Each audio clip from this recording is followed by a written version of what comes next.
حضرت داتا گنج بخش رضی اللہ تعالیٰ عنہ خود فرماتے ہیں کہ میں نے حضرت ابو القاسم گرگانی رحمۃ اللہ علیہ سے پوچھا کہ حضرت صحبت سے فیض حاصل کرنے کی شرط کیا ہے؟ وہ فرماتے ہیں صرف یہی شرط ہے کہ جس کی صحبت میں جاؤ اپنی خواہش اور آرزو کو قربان کر دو، جو وہ چاہے وہ کرو،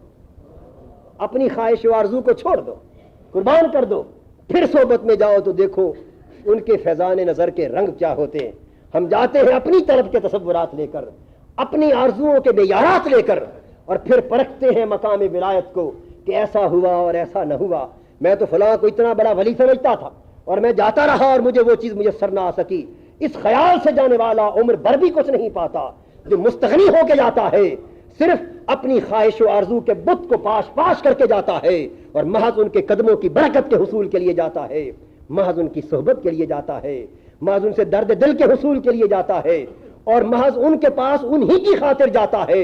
اسے پھر دنیا کی عزتیں بھی نصیب ہوتی ہیں، آخرت کی عزتیں بھی نصیب ہوتی ہیں، اور سب کچھ نصیب ہوتا ہے۔ اس لیے میں آپ حضرات سے یہ درخواست کروں گا کہ حضرت داتا گنج بخش علی حجویری رضی اللہ تعالیٰ عنہ کی بارگاہ ہو یا دیگر صلحاء اولیاء مقربین کی بارگاہیں، ان بارگاہوں میں جایا کرو، اور ان کے مزارات پر حاضر ہونا بالکل ان کی ظاہری زندگی کی صحبت اور مجلس سے قطعاً مختلف نہیں ہے۔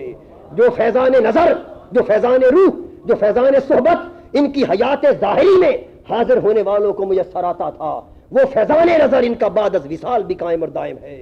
اور امام شافعی علیہ رحمت فرماتے ہیں قبر الموسیٰ کاظم تریاق مجرب لاجابت الدعا، کہ میں نے اپنی زندگی میں حضرت امام موسیٰ کاظم کی قبر انور کو اجابت دعا کے لیے بہت بڑا تریاق مجرب پایا۔ ان کے مزارات کی حاضری ان کی ظاہری صحبت کی حاضری سے کم نہیں ہے۔ فیوزات ان کے قائم اور دائم ہیں، توجہات ان کی قائم اور دائم ہیں، برکات ان کی قائم و دائم ہیں۔